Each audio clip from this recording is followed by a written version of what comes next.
കഴിഞ്ഞ കുറേ ദിവസങ്ങളായി നമ്മൾ സരയൂ ആരതിയും അവിടുത്തെ ചടങ്ങുകളുമൊക്കെ തത്സമയം പ്രേക്ഷകരിലേക്ക് എത്തിക്കുന്നുണ്ട്. എന്നാൽ ഇന്നത്തെ സരയൂ ആരതിക്കൊക്കെ ഒരുപാട് പ്രത്യേകതകളുണ്ട്.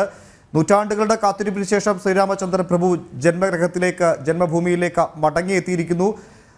സരയൂവിനെ സംബന്ധിച്ചും ഒരുപാട് ചരിത്രമുണ്ട്. ഈ പോരാട്ടങ്ങളുടെ നാൾവഴിയിൽ ഒരുപാട് ചോര ഒഴുകിയതാണ് സരയൂവിലൂടെയും. അതുകൊണ്ട് തന്നെ ഇന്നത്തെ സരയൂ ആരതി നമുക്ക് മുൻപിൽ സഞ്ചരിച്ച അയോധ്യയിലെ കനൽ വഴികളൊക്കെ താണ്ടിക്കിടന്ന കർഷകർക്കുള്ള പിതൃതർപ്പണം കൂടിയാണ്. അതുകൊണ്ട് ഇന്നത്തെ സരയൂ ആരതിക്ക് അങ്ങനെ ഒരുപാട് പ്രത്യേകതകളുണ്ട്. ജിഷ്ണു,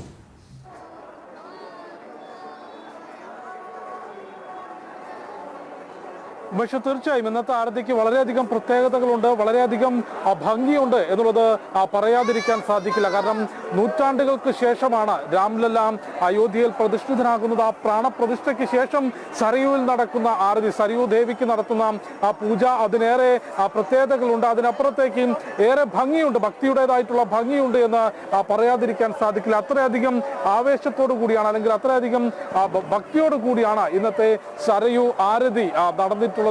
500 വർഷത്തെ കാത്തിരിപ്പിന് ശേഷം ശ്രീരാമചന്ദ്ര പ്രഭു അദ്ദേഹത്തിന്റെ സ്വന്തം ജന്മഗൃഹത്തിൽ പ്രതിഷ്ഠിതനാകുമ്പോൾ സരയൂ ആരതിക്ക് കൂടുതൽ മിഴിവുണ്ടാകുന്നു എന്നുള്ളതിൽ ഇവിടെ നിൽക്കുന്ന ഓരോ ഭക്തനും തോന്നുന്നതാണ്. അതോടൊപ്പം തന്നെ ഞാനിപ്പോഴുള്ളത് സരയൂ നദിക്കരയിൽ രാംകി പേടിയിൽ തന്നെയാണ്. ഇവിടെ ദീപാവലി ദിനത്തിൽ നമുക്കറിയാം 1,00,000 ദീപങ്ങൾ തെളിയിച്ചുകൊണ്ട് ഗിന്നസ് ബുക്ക് റെക്കോർഡ് കരസ്ഥമാക്കുന്ന, അല്ലെങ്കിൽ ഗിന്നസ് ബുക്ക് റെക്കോർഡുകളിൽ ഇടം നേടുന്ന രാംകി പേടി ഇന്ന് മറ്റൊരു ദീപാവലി കൂടി ആഘോഷിക്കുകയാണ്.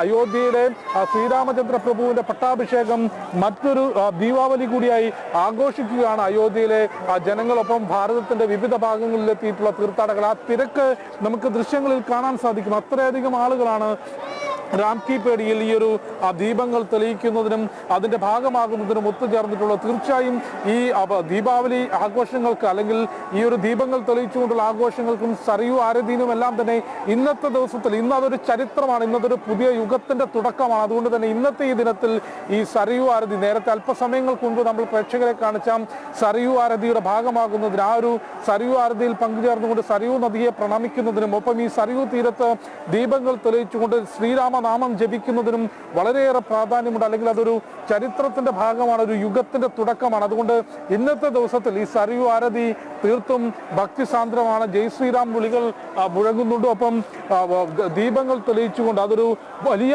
ആഘോഷമാക്കി മാറ്റിക്കൊണ്ടാണ് അയോധ്യ നിവാസികൾ ഈ ചരിത്ര ദിനത്തെ കടന്നു പോകുന്നത്. ഇന്നത്തെ പുലരി മുതൽ ഈ ഒരു സന്ധ്യാസമയം വരെയുള്ള സമയം അത് ഏതൊരു രാമഭക്തനെ സംബന്ധിച്ചും ഏറെ പ്രാധാന്യപ്പെട്ടതും ഏറെ ഭക്തി നിർഭലവും ഒരു വലിയ കാത്തിരിപ്പിന്റെ വിരാമം കൂടിയാണ്. ഉമേഷ് സൂചിപ്പിച്ചതുപോലെ നിരവധി കർഷകരുടെ ചോരയൊഴുകിയ സരയൂ നദിയുടെ തീരത്താണ് ഇന്ന് ആ ചോരക്കറകൾ നീക്കിക്കൊണ്ട്, അല്ലെങ്കിൽ ആ നമ്മുടെ പൂർവികർക്കെല്ലാം തന്നെയുള്ള ആദരവ് അർപ്പിച്ചുകൊണ്ട് അവർക്ക് അവരുടെ ഓർമ്മകൾക്ക് മുൻപിൽ ദീപങ്ങൾ തെളിയിച്ചുകൊണ്ട് കൂടിയാണ് ഈ ഒരു ദിനത്തെ അയോധ്യ യാത്രയാക്കുന്നത്. ഇന്നത്തെ ദിനം പ്രധാനമന്ത്രി നരേന്ദ്രമോദിയുടെ വാക്കുകൾ തന്നെ കടമെടുക്കുമ്പോൾ 22 ജനുവരി 2024 അത് കേവലം കലണ്ടറിലെ ഒരു ഡേറ്റ് മാത്രമല്ല, അതൊരു യുഗത്തിന്റെ തുടക്കമാണ്. അതൊരു പുതുയുഗത്തിന്റെ, പുതിയ ഭാരതത്തിന്റെ, പുതിയ യുഗത്തിന്റെ തുടക്കം കൂടിയാണ്. ആ ഒരു ദിനത്തിൽ തീർച്ചയായും ഇവിടെ എത്തുന്ന തീർത്ഥാടകരെല്ലാം തന്നെ ഈ ഒരു അയോധ്യ രാമക്ഷേത്രത്തിന്റെ ചരിത്രം സംബന്ധിച്ചും ഒപ്പം ഇതിനു വേണ്ടി